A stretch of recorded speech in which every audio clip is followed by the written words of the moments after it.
Session को start करना चाहूँगा पिछले सेशन के रिवीजन से।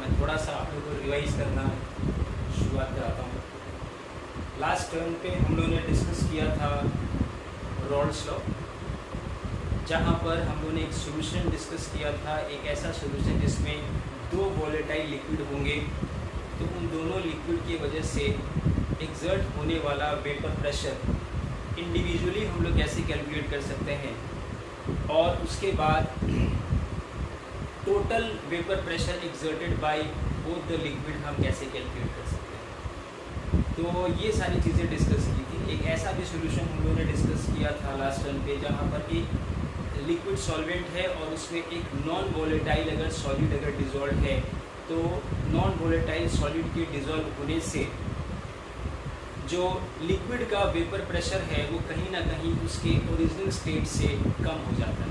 गुड इवनिंग अनमोल, अमद। सो बस मैं जहाँ पर छोड़ा था वहीं से शुरुआत कर रहा हूँ। दैट मीन्स कि जो हम लोगों ने लास्ट टर्म पे डिस्कस किया था, एक छोटा सा रीकैप करता हूँ, ठीक है। तो हम लोगों ने लास्ट टर्म पे डिस्कस किया था रॉल्स लॉ, अगर तुम लोग को ध्यान हो। उम्मीद करता हूँ कि तुम लोग जो पढ़ाई हुई चीज़ है उसको एक बार रिवाइज जरूर कर लेते हो और उस पर न्यूमेरिकल जरूर आप लोग लगाते रहें, और मैं आप लोग से उम्मीद रखूँगा कि NCERT के कम से कम हर न्यूमेरिकल जो है आप सॉल्व करें। कुछ अगर आप चाहें तो ग्रुप में पहले से ही डाल सकते हैं कि ये न्यूमेरिकल हमें डिस्कस करना है, तो उस सेशन में हम पहले से प्लान कर लेंगे। तो ये तरीका हम लोग अपना लेते हैं ऑन द रेगुलर बेसिस कि जो भी हम लोग चैप्टर कर रहे हैं उसका कोई पर्टिकुलर अगर क्वेश्चन हमें डिस्कस करना है, तो आप ग्रुप में एक दिन पहले या आप सुबह डाल देंगे, तो शाम की हमारी क्लास होती है, तो हम लोग उस क्वेश्चन पे पहले से ही हम लोग उसको डिस्कस कर लेंगे, तो so that we can utilize our time. Okay, so good evening everyone. मैं सेशन को स्टार्ट कर रहा हूँ। तो I am just starting with the recap of the last session that we have done. तो मैं ऑडिबल हूँ, विजिबिलिटी है, सब चीज़ यस है, तो फिर हम आगे चलें। Audibility, visibility, everything is okay, तो शैल वी प्रोसीड।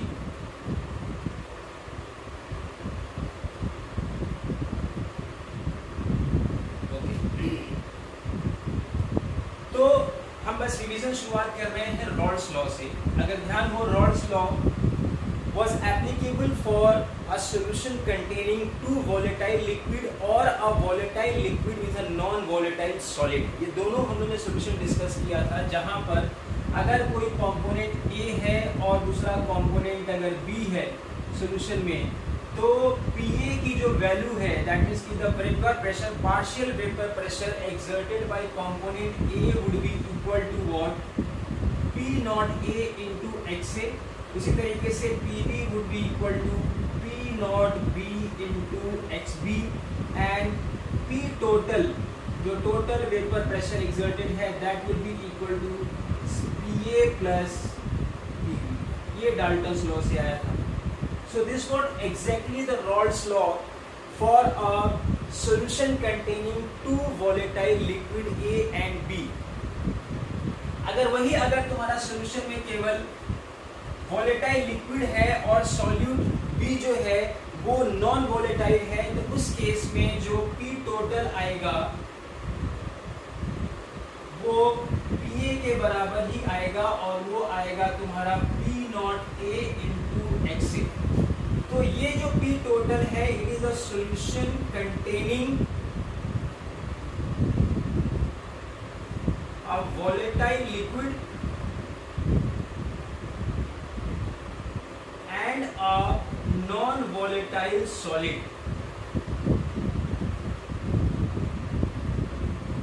और ये जो P total है, this is for what, a solution containing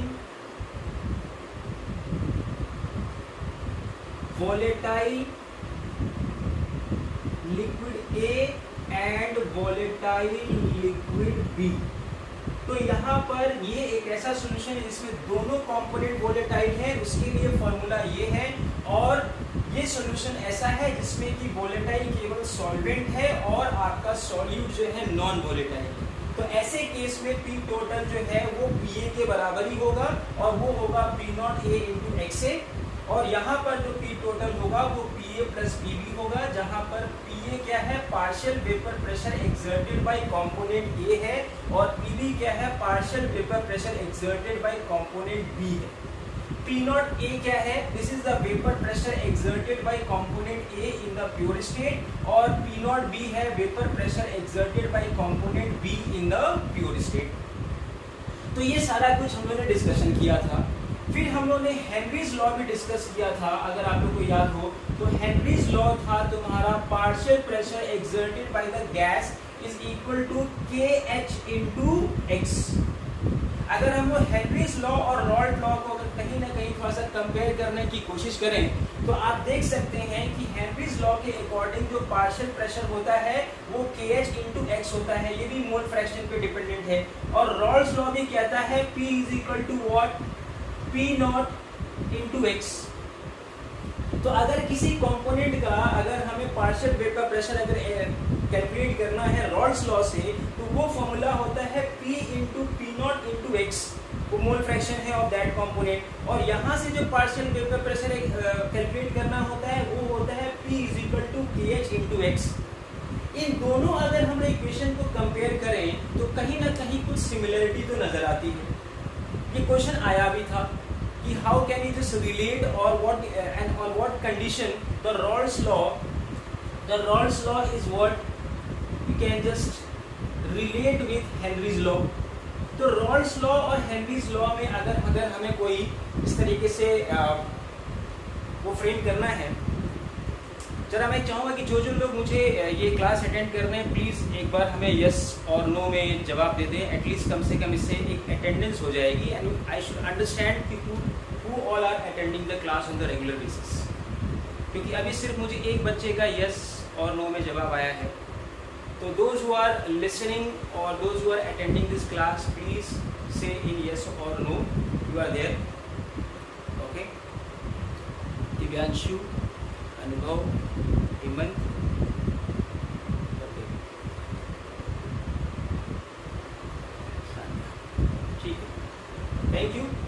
So ये जो आपके ऑप्शंस हैं, मतलब ये जो मैंने आपको दिखाया था यहाँ पर, ये दोनों चीजें बताती हैं कि कहीं ना कहीं किसी एक सर्टेन कंडीशन पे हेनरीज लॉ और रॉल्ट्स लॉ दोनों जो हैं वो एक दूसरे से कहीं ना कहीं एक स्पेशल कंडीशन पे वो रिलेट करते हैं।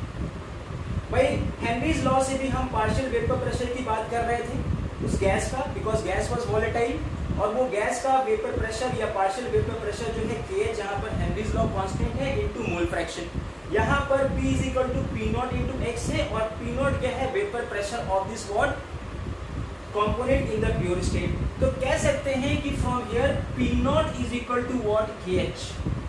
तो this is what a special condition where Rolle's law can be related to what Henry's law. So this is how the Rolle's law can be related to Henry's law, और यही तुम्हारा equation जो है यहाँ से पता चलता है कि जो वेपर प्रेशर है किसी वोलेटाइल कंपोनेंट का प्योर स्टेट में वही इक्वल होगा हेनरीज लॉ कांस्टेंट के बराबर। So this was the things that we have discussed in the last session. अब इसी को हम आगे बढ़ाते हैं, ठीक है। जो हमारा आर्टिकल नंबर 2.5 है वो किसके बारे में है, तो वो डिस्कस करने के बारे में है कि किन सॉल्यूशनों को हम लोग आइडियल सॉल्यूशन कहते हैं और किन सॉल्यूशन को हम लोग नॉन आइडियल सॉल्यूशन कहते हैं। सो आज का जो टॉपिक है वो है आर्टिकल नंबर 2.5 ऑफ एनसीईआरटी, और वो है तुम्हारा what is the difference between a ideal and non ideal solution.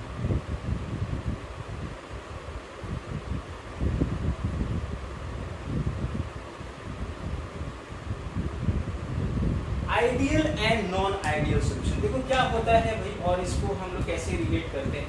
तो देखो आइडियल सॉल्यूशन उसको कहा गया, अब आइडियल सॉल्यूशन का मतलब है of course is solution of two volatile liquid और of a one volatile liquid and one non volatile solid. तो ideal solutions are those which obeys Raoult's law at all range of concentration. कहने का मतलब ये है कि जो हमने ग्राफ प्लॉट किया था between the mole fraction and the vapor pressure, if you remember, if the graph plotted for PA and PB is coming to be a straight line, जहां पर PA है P not A into XA और PB जो है वो P not B into XB, और ये है तुम्हारा PA नॉट और ये है तुम्हारा PB नॉट. सो कहने का मतलब ये है कि अगर हम इस तरीके से ग्राफ प्लॉट करें, PA नॉट का मतलब यहाँ पर हो गया XA की वैल्यू 1 हो गई और XB की वैल्यू 0 हो गई. ये तो मतलब हुआ. और इसे और यहाँ पर अगर हम बात करें, यहाँ पर देखा जाए तो यहाँ पर XB की वैल्यू 1 हो गई और XA की वैल्यू 0 हो गई. सो इस केस में देखो PB नॉट है और यहाँ पर ये है. तो जब भी अगर स्ट्रेट लाइन आती है या हम ग्राफ प्लॉट करते हैं between solution partial vapour pressure of what A and B in any solution, अगर स्ट्रेट लाइन आता है तो ऐसे सॉल्यूशन को हम लोग आइडियल सॉल्यूशन. प्लस इस आइडियल सॉल्यूशन के पीछे रीजन है. आइडियल सॉल्यूशन का दूसरा ये प्रॉपर्टी है कि delta V of the solution should be equal to 0. What is the meaning of this?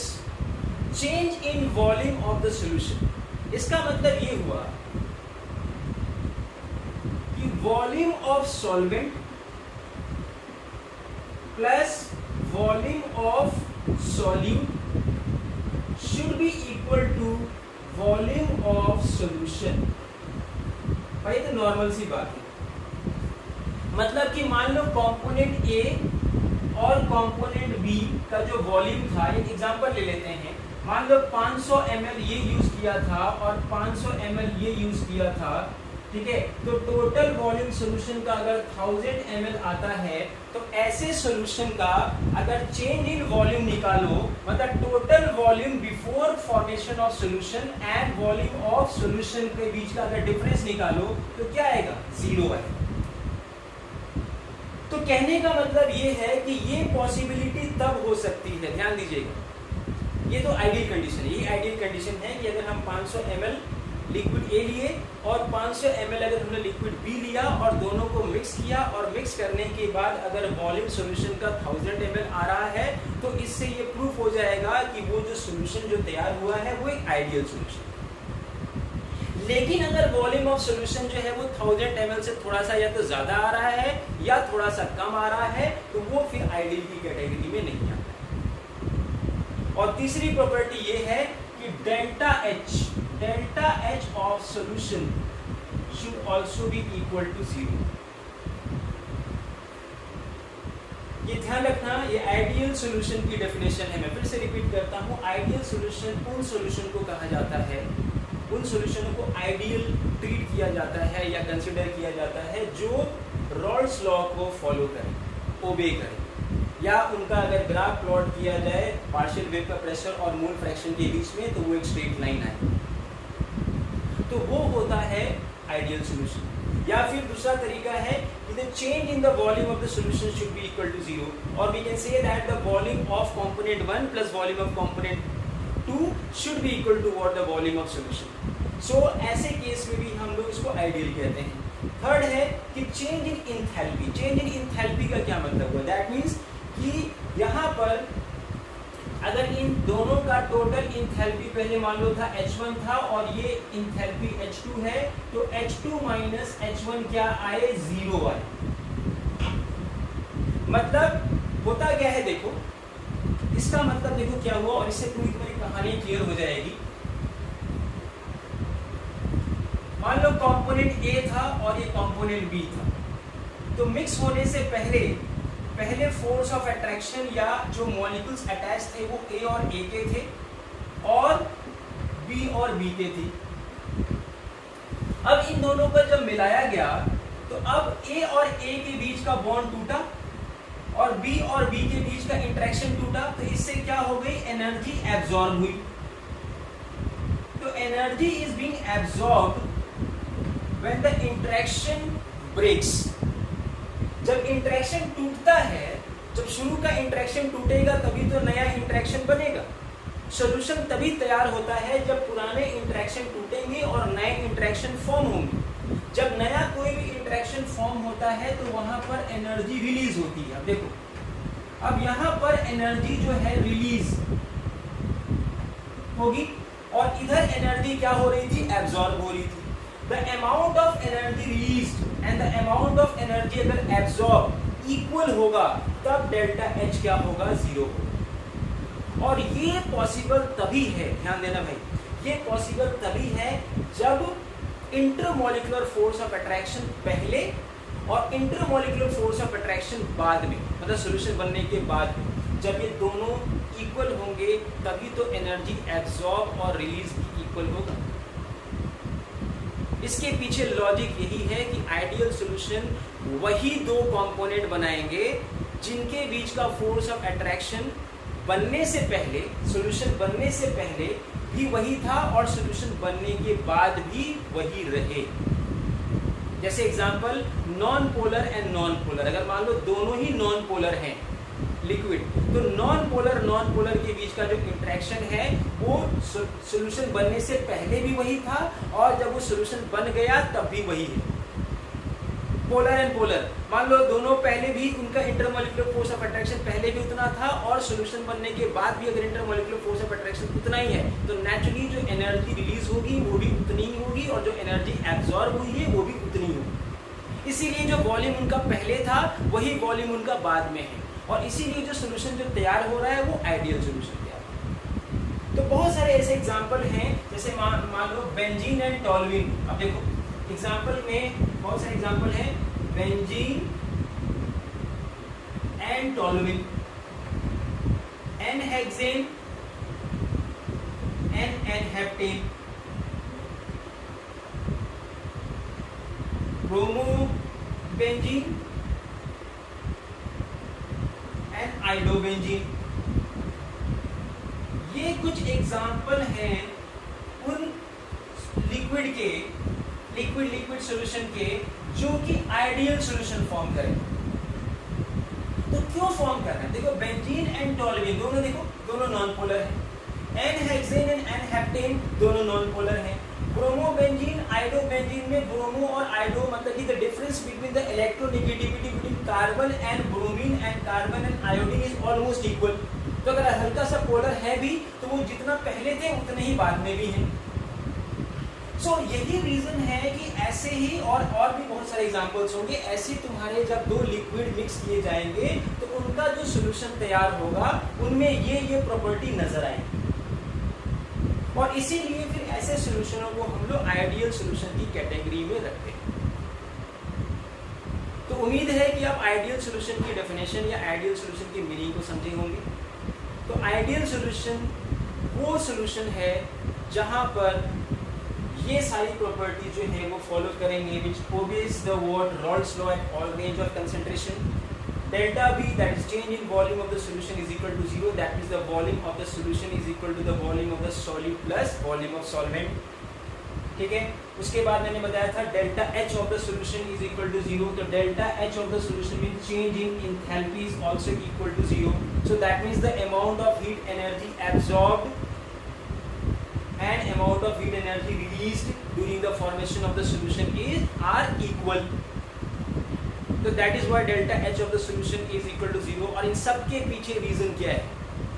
इन सब के पीछे रीजन अगर आपसे पूछा जाए तो इन सब के पीछे रीजन यही है कि रीजन इज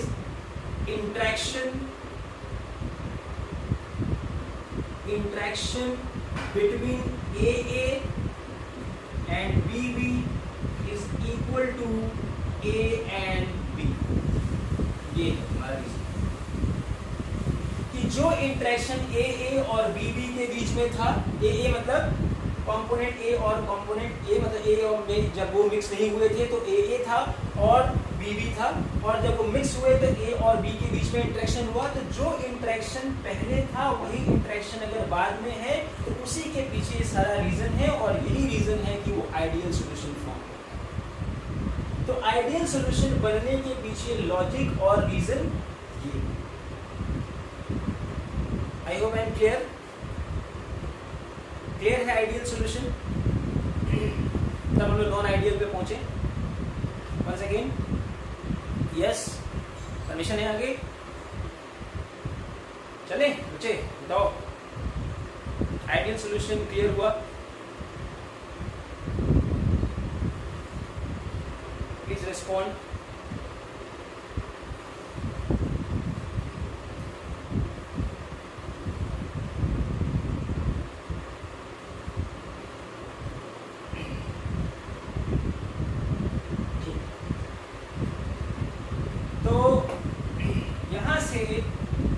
बात होती है आइडियल सॉल्यूशन। अब सवाल ये उठता है कि अगर सॉल्यूशन आइडियल नहीं है,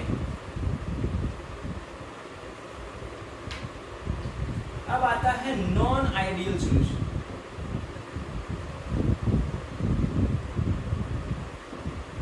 अब नॉन आइडियल अगर सॉल्यूशन है तो एक सिंपल सी बात है, पहली चीज नॉन है तो not obey the Raoult's law,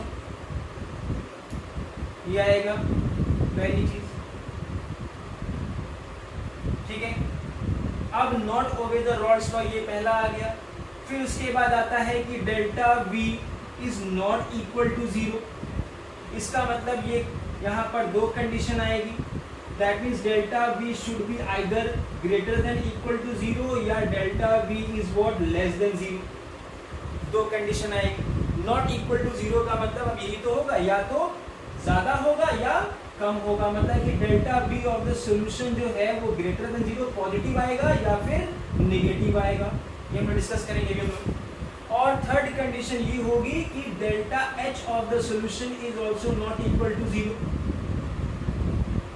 तो इसमें भी दो कंडीशन आएगी, that means delta H should be either greater than zero और delta H should be what less than zero. और यही रीजन है कि फिर non ideal solution are being classified further into two types. So अब ये तो क्लियर हो गया कि नॉन आइडियल सॉल्यूशन क्या होता है, ठीक है ना। तो नॉन आइडियल सॉल्यूशन की क्लियरिटी हो गई तुम्हें।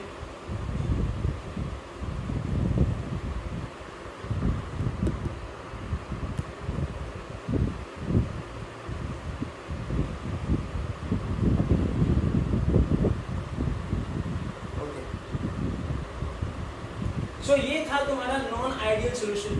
अब नॉन आइडियल सॉल्यूशन भी जो है वो दो तरह के होते हैं, देखिए। Which is being non ideal, that means showing positive deviation from the Raoult's law and showing negative deviation from the Raoult's law.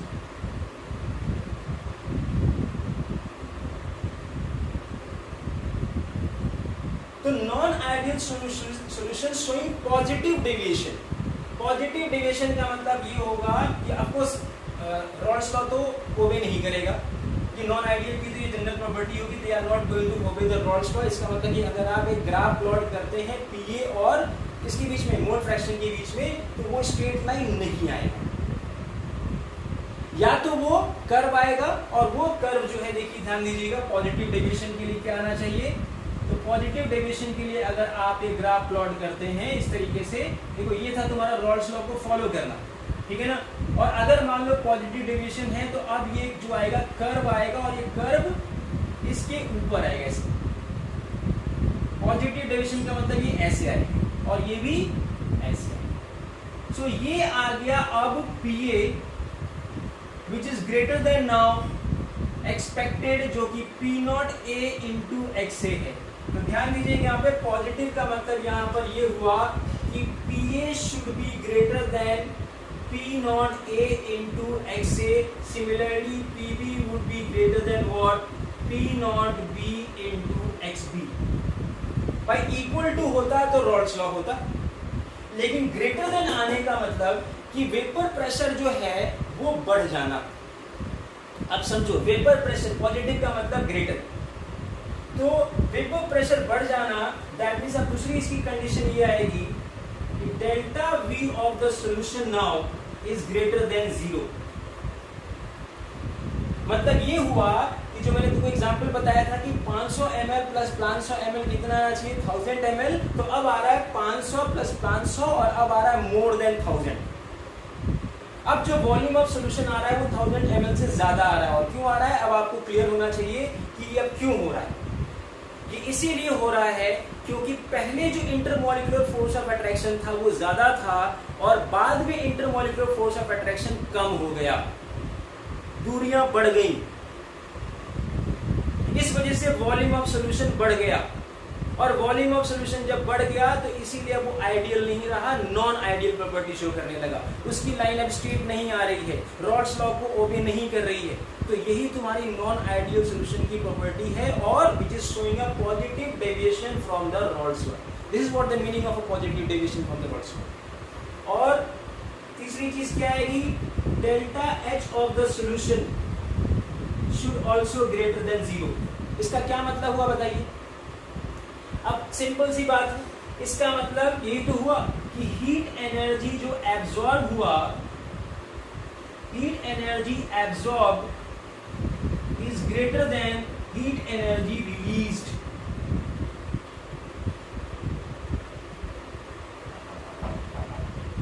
Heat energy absorb is greater then heat energy released. इसका मतलब कि पहले force of attraction ज्यादा था, इसीलिए उसको break करने में, उसको तोड़ने में एनर्जी की रिक्वायरमेंट ज्यादा हुई और जब वो बना तो कम एनर्जी रिलीज हुई। क्यों? क्योंकि ए और बी के बीच का फोर्स ऑफ अट्रैक्शन क्या है, कम है।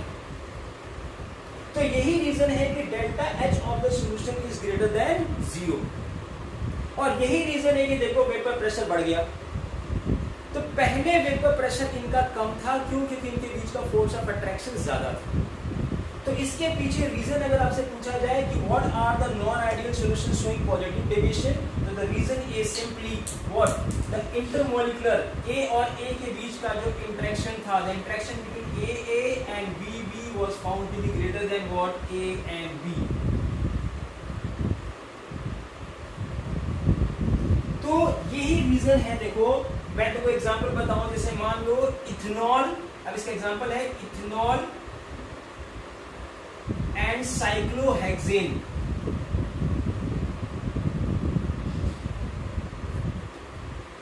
इथेनॉल एंड साइक्लोहेक्सेन के बीच का अगर कोई सॉल्यूशन तैयार किया जाए, इथेनॉल भी लिक्विड है और साइक्लोहेक्सेन भी लिक्विड है, ठीक है, तो इनके बीच का जब सॉल्यूशन तैयार होगा, जब इन दोनों को मिक्स किया जाएगा तो ये नॉन आइडियल सॉल्यूशन होगा और ये पॉजिटिव डेविएशन शो करेगा। अब इसके पीछे रीजन क्या है, देखो इसके पीछे रीजन है कि जो इथेनॉल है उसमें इंटरमॉलिक्यूलर पोलर है और प्लस हाइड्रोजन बॉन्डिंग भी है। तो यहाँ पर इथेनॉल का जो तुम्हारा मॉलिक्यूल होता है, देखो अब इथेनॉल का कुछ ऐसा होता है ROH, और अब ROH में अगर देखो इस तरीके से होता और ये था H, ये था R। सो देखो यहाँ पर ROH और ROH के बीच में क्या था, ये हाइड्रोजन बॉन्डिंग थी। अब बीच में कौन आ गया बताओ, साइक्लोहेक्सेन।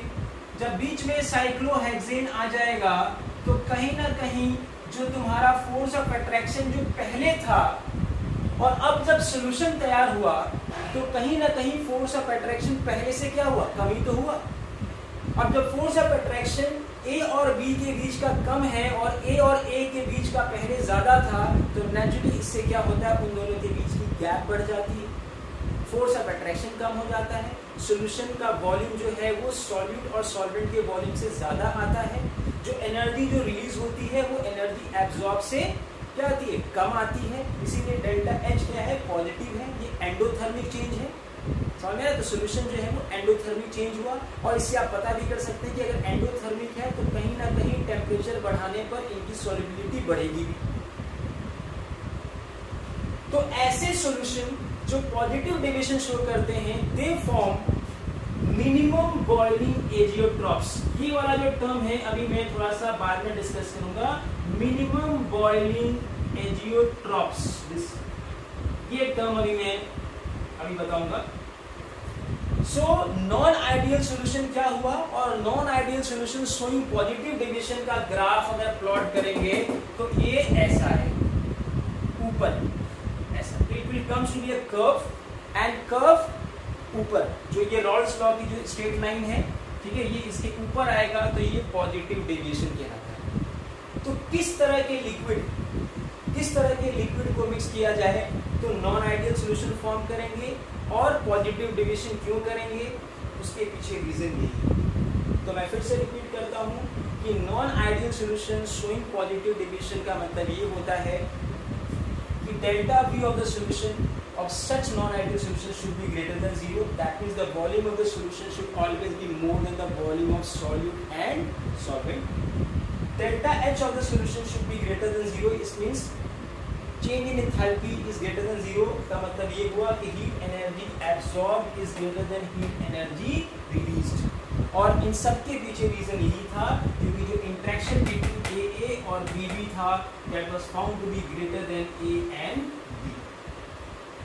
और उसका एग्जाम्पल ये है, और भी एग्जाम्पल आप खोज सकते हैं, बुक में दी होगी, please go through it. So that means that is the reason why they are showing the property of non ideal. तो non ideal solution showing positive deviations will form minimum boiling azeotropes, ये हम लोग discuss करेंगे next slide में, topic ये है azeotropes. I hope it's clear, non ideal solution showing positive deviation, ठीक है। अब हम आते हैं non ideal solution showing negative deviation.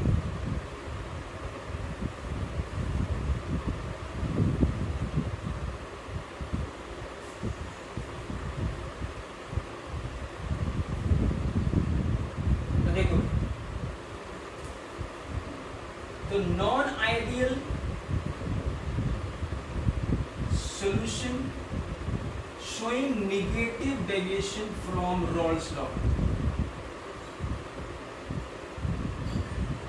तो पहली चीज तो अगर हम ऐसे सॉल्यूशन का अगर हम लोग ग्राफ प्लॉट करें, ठीक है, तो ग्राफ प्लॉट करते वक्त ध्यान रखिएगा, ये मैं आइडियल वाला जरूर बनाता हूँ इसलिए आपको पता चले कि क्या डिफरेंसेस आना चाहिए, ठीक है। तो अगर ये है मान लो P0A और ये है तुम्हारा P0B और ये था तुम्हारा PA और ये था तुम्हारा PB, ये था आइडियल सॉल्यूशन का ग्राफ। और अगर अब non ideal showing negative deviation होगा तो ये कुछ ऐसा है, मतलब ये नीचे आए, पॉजिटिव के लिए ऊपर आ रहा था और नेगेटिव के लिए नीचे आता है। ये बहुत इंपॉर्टेंट पॉइंट है बच्चों, ध्यान देना, जहां पर देखो, जहां पर ये दोनों कर्व इंटरसेक्ट कर रही हैं, यही पॉइंट होता है एजियोट्रॉप्स का, कांस्टेंट बॉइलिंग मिक्सचर का, जहां पर दोनों लिक्विड का वेपर प्रेशर सेम हो जाए, same vapour pressure. This is the point where they achieve the minimum vapour pressure. ये non ideal solution negative deviation है, इसीलिए वो मिनिमम वेपर प्रेशर अचीव करेंगे। और जितना वेपर प्रेशर कम होता जाता है, ऐसे सॉल्यूशन का बॉइलिंग पॉइंट उतना ही बढ़ता जाता है, इसीलिए ये मैक्सिमम बॉइलिंग एजियोट्रॉप्स बनाते हैं। तो नेगेटिव डेविएशन कहने का मतलब है कि non ideal solution showing negative deviation की क्या क्या प्रॉपर्टी होगी। तो पहली तो यही होगी कि पीए जो है should be now greater less than P0A into XA। देखो P0A XA ये था स्ट्रेट लाइन, इससे कम आ रहा है, हमेशा हर पॉइंट पे कम आ रहा है। इसका मतलब कि जो PA की जो वैल्यू है वो P0A into XA से क्या आएगी, कम आएगी। उसी तरीके से PB की जो वैल्यू है वो P0B into XB से कम आएगी, ये आएगा।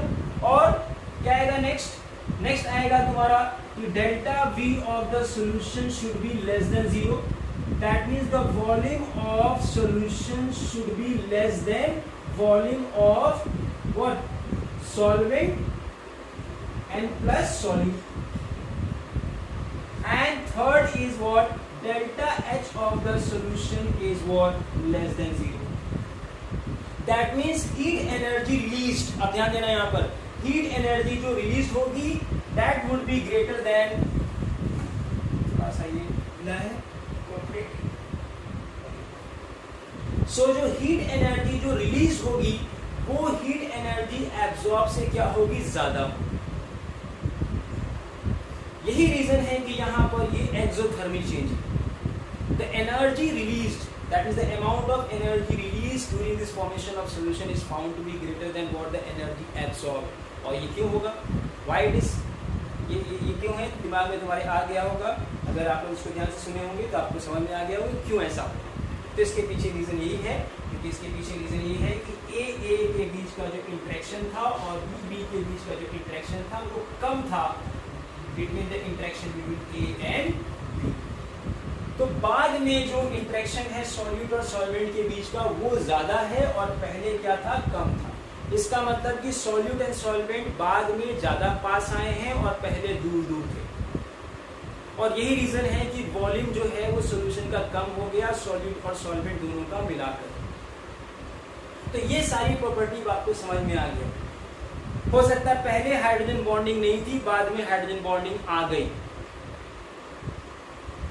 तो इस वजह से तुम्हारा ऐसे सॉल्यूशन जो है वो तुम्हारा नॉन आइडियल सॉल्यूशन फॉर्म करेंगे showing a negative deviation.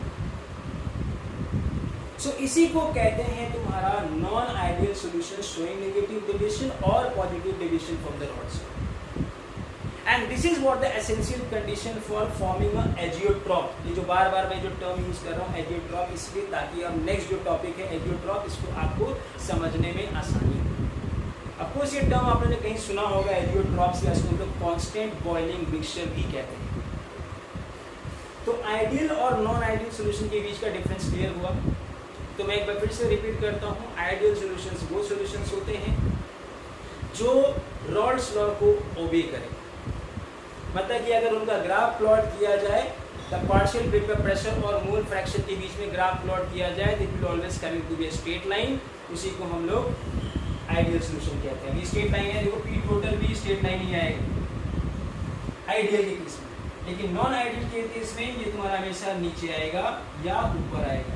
Non ideal showing negative deviation हमेशा नीचे आएगा और non ideal showing positive deviation हमेशा ऊपर आएगा। तो इसका मतलब कि वेपर प्रेशर कम हो जाता है इन नेगेटिव डेविएशन और पॉजिटिव डेविएशन में वेपर प्रेशर बढ़ जाता है। तो non ideal solutions are further being classified into two types which deviates from the Raoult's law, either showing a positive deviation or showing negative deviation. The one which shows positive deviation, PA should be greater than P naught A into X, and PB should be greater than P naught B into XP. Delta B of the solution should be greater than 0, and delta H of the solution should be greater than 0, showing positive deviation. Negative deviation का ये लिखा हुआ है, and negative deviation will form always maximum boiling azeotropes.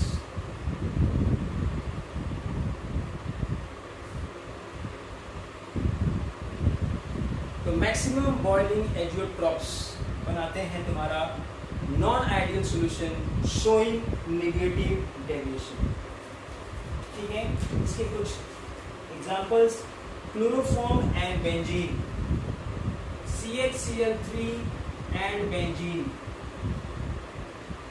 will form a non-ideal solution showing negative deviation. Acetone and chloroform, acetone and chloroform.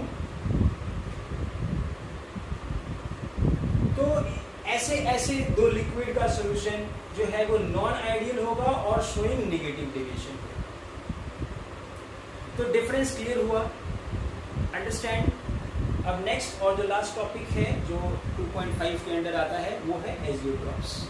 ठीक है, next में हम लोग आर्टिकल नंबर 2.6 स्टार्ट करेंगे, जो कि सबसे इम्पॉर्टेंट पार्ट है इस चैप्टर का, वो है कॉलिगेटिव प्रॉपर्टी। ज़्यादातर क्वेश्चन जो है वो बोर्ड में कॉलिगेटिव प्रॉपर्टी से आता है, जो नेक्स्ट टॉपिक है।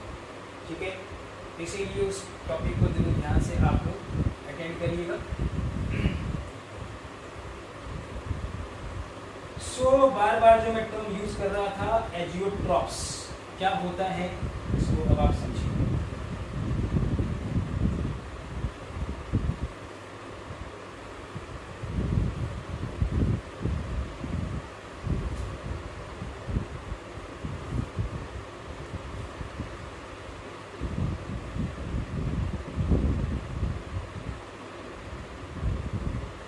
Azeotrophs are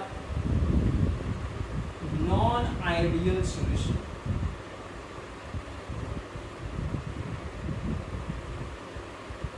of two liquid component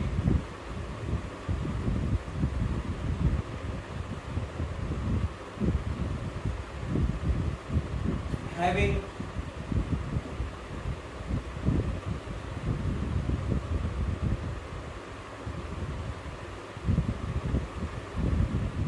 two liquid component and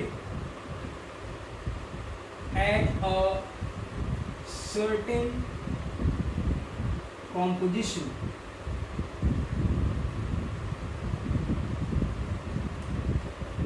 they have same vapor pressure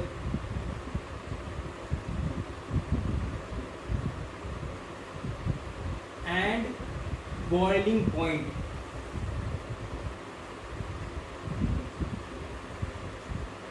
and boils without change in its composition. Change in its composition. मैं इसको elaborate करूंगा अभी, थोड़ा सा ध्यान से देखिए. पहली चीज, एजियोट्रॉप्स नॉन आइडियल सॉल्यूशंस होते हैं. अब नॉन आइडियल में आपको मालूम है कि नॉन आइडियल में दो तरह के होते हैं, आइदर शोइंग पॉजिटिव डेविएशन और negative deviation from the Raoult's law. And eight a certain composition, मतलब उनकी एक ऐसा सर्टेन कॉम्पोजिशन या मोल फ्रैक्शन, जब उनका सोल्यूशन तैयार हो गया, एक ऐसे सर्टेन कंडीशन पे, कॉम्पोजिशन पे, जब उन दोनों लिक्विड का वेपर प्रेशर सेम हो जाए, तब वो एजियोट्रॉप्स बनाते हैं. जब उनका वेपर प्रेशर सेम हो जाए, तब वो दोनों लिक्विड का बॉइलिंग पॉइंट भी सेम हो जाता है. बिकॉज जब वेपर प्रेशर सेम हो गया तो दोनों का बॉइलिंग पॉइंट भी सेम हो जाए. जैसे मैं कह रहा हूं एल्कोहल एंड वाटर, जैसे इथेनॉल है और वाटर. इथेनॉल और वाटर दोनों का बॉइलिंग पॉइंट अलग अलग है. सबको मालूम है कि लिक्विड स्टेट में अगर हम देखा जाए तो वाटर का बॉइलिंग पॉइंट कुछ और है और इथेनॉल का बॉइलिंग पॉइंट कुछ और है. अब उन दोनों का सोल्यूशन तैयार किया गया, लेकिन ऐसा नहीं है कि जब भी सोल्यूशन तैयार किया गया वो दोनों की बॉइलिंग पॉइंट सेम हो जाएगी. No, at a certain composition. मैंने आपको ग्राफ से समझाया था, ग्राफ से समझिए. जैसे मान लो ये तुम्हारा रॉल्स लॉ को फॉलो करने वाला ग्राफ है और ये तुम्हारा मान लेते हैं पॉजिटिव डेविएशन वाला बनाते हैं. तो पॉजिटिव डेविएशन में कर्व कुछ ऐसा आएगा, ये पॉजिटिव डेविएशन. अब तुम देखो जरा ये पॉइंट को, इस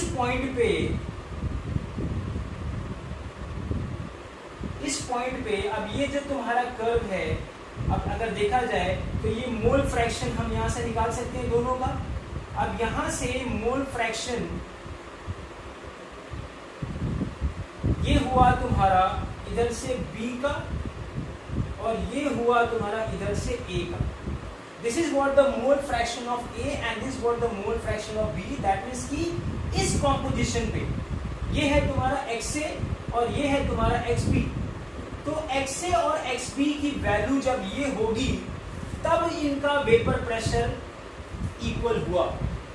अब ये जब हो जाए, मतलब कि जब कभी भी तुम इन दोनों कंपोनेंट का सॉल्यूशन तैयार करो इस रेशियो में, तो हमेशा ध्यान रखना फिर ऐसे दो कंपोनेंट का, मतलब ये A और B कुछ भी हो सकता है, ये मैं जनरल एक बता रहा हूँ कि A और B जो है इन दोनों का जब कभी भी आप एक सॉल्यूशन तैयार करोगे इस रेशियो में, तब इनका वेपर प्रेशर हमेशा दोनों का इक्वल होगा.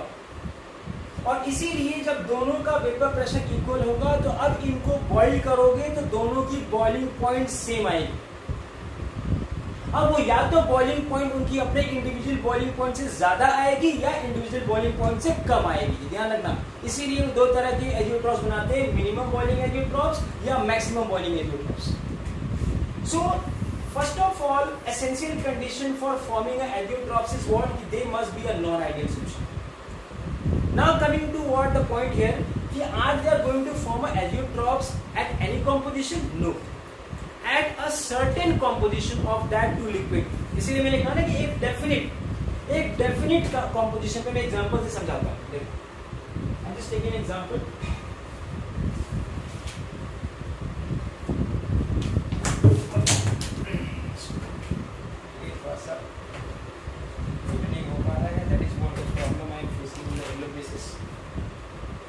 बोर्ड जो है सॉरी फॉर इनकन्वीनियंस, थोड़ा सा ये डिस्टर्बेंस हुआ। ओके, मैं एग्जांपल ले रहा हूँ यहाँ पर। देखो इसमें दिया है मिनिमम बॉइलिंग एजियोट्रॉप्स। अब मिनिमम बॉइलिंग एजियोट्रॉप्स बनाता है जैसे वाटर एंड इथेनॉल, ठीक है। वाटर और इथेनॉल के बीच में मिनिमम बॉइलिंग एजियोट्रॉप्स बनाता है, और वो इसलिए बनाता है क्योंकि दोनों पॉजिटिव डेविएशन शो करते हैं, ठीक है। अब इनका जो है कॉम्पोजिशन दिया हुआ है कि वाटर का, इसमें इथेनॉल है होना चाहिए 95.57%।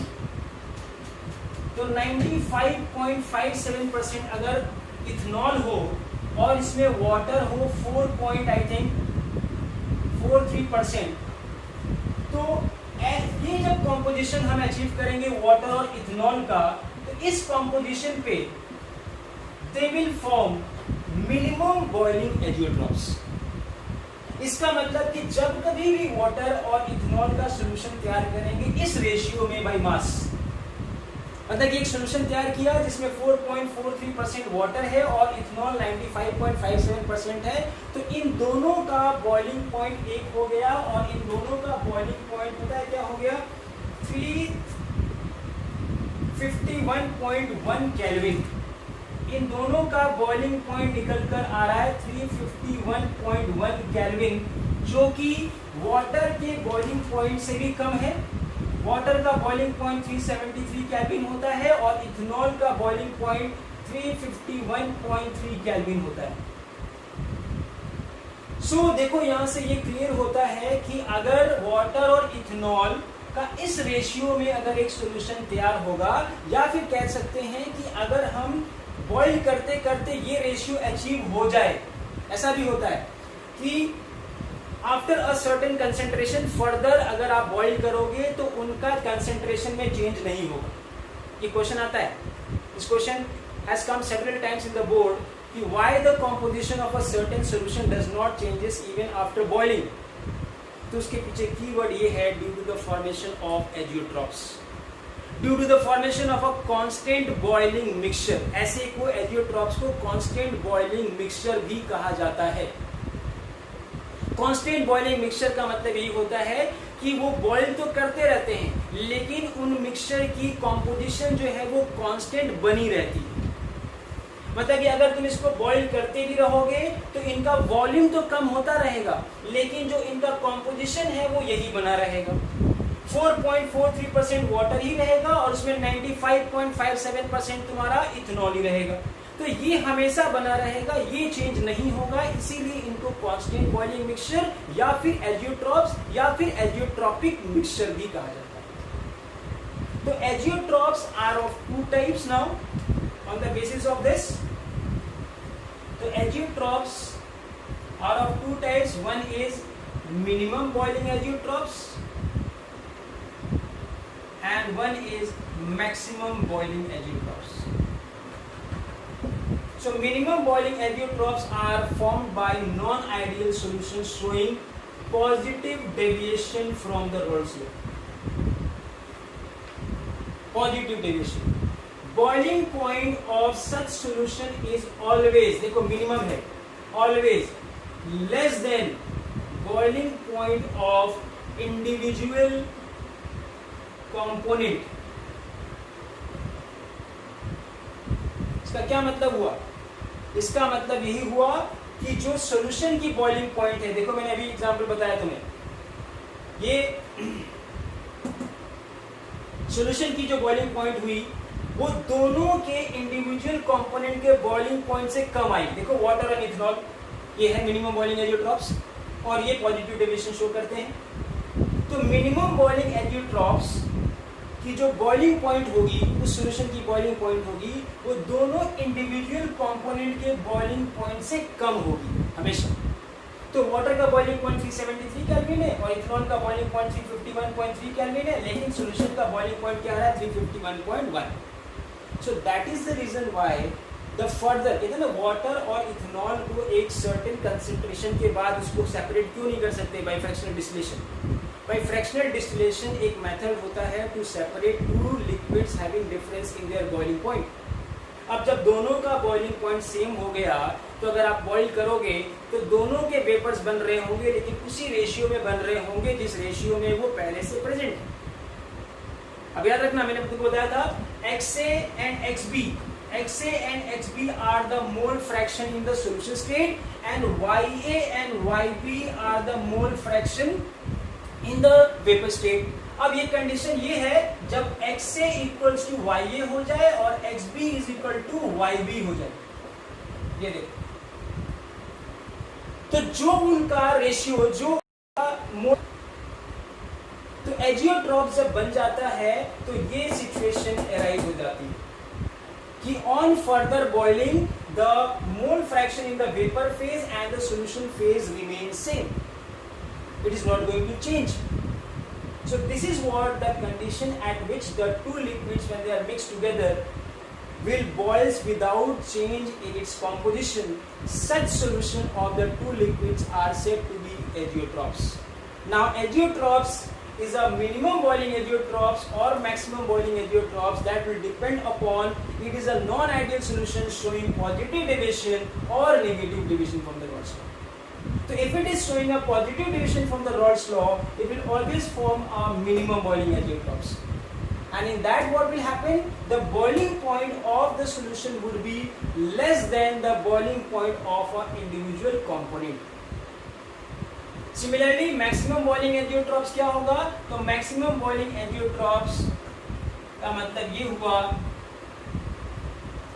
कि ये negative deviation show करेंगे, पहली बात, from the Raoult's law, and boiling point of solution would be now greater than the boiling point of individual component.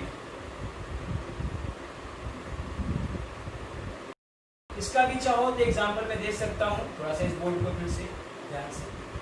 तो इसका एग्जांपल अगर मैं देखूं, जो मिनिमम बॉइलिंग एजियोट्रॉफ्स फॉर्म करते हैं,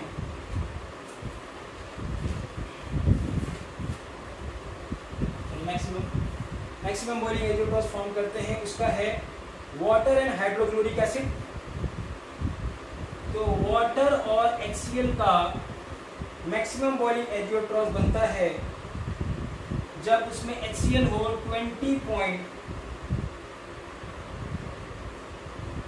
20% and rest of course 79.80% water. तो ये तुम्हारा है। अब इसका बॉइलिंग पॉइंट बन जाता है 383 केल्विन, जो कि वाटर से भी ज्यादा है और HCl से भी ज्यादा है। तो यही मैं समझाना चाह रहा था कि अगर वो मैक्सिमम बॉइलिंग एजियोट्रॉफ्स है तो इस पर्टिकुलर कॉम्पोजिशन पे मतलब HCl को हम फर्दर कंसंट्रेट नहीं कर सकते जब ये कॉम्पोजिशन वाटर और HCl का अचीव हो जाएगा। मतलब जब 20.20% HCl रह जाए और उसमें 79.80% अगर वाटर रह जाए, तो इसके बाद अगर आप बॉईल करोगे तो दोनों HCl और वाटर का बॉइलिंग पॉइंट क्या हो चुका होगा, सेम हो चुका होगा। They will behave as a pure liquid now. HCl और वाटर को आप डिफरेंशिएट नहीं कर पाएंगे क्योंकि दोनों का बॉइलिंग पॉइंट सेम हो चुका है। इसीलिए अब दोनों के वेपर्स बन तो रहे होंगे, लेकिन दोनों के वेपर्स का रेशियो भी वही होगा जो सॉल्यूशन में है। सो ये सारी चीजें मैं फिर से रिपीट कर दूं जो आज हमने डिस्कस किया।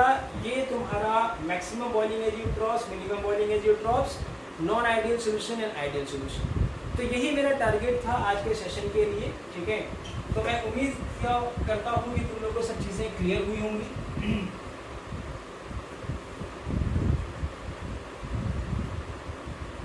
तो इज इट क्लियर?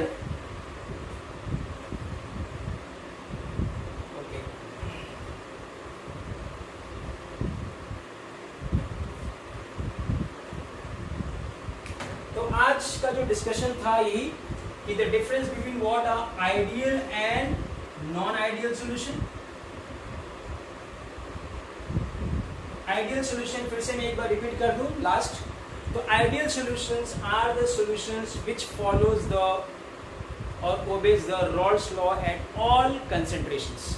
मतलब कि अगर एक ग्राफ प्लॉट किया जाए between the partial vapour pressure and the mole fraction तो क्या है, एक स्ट्रेट लाइन है, वो होता है आइडियल सॉल्यूशन।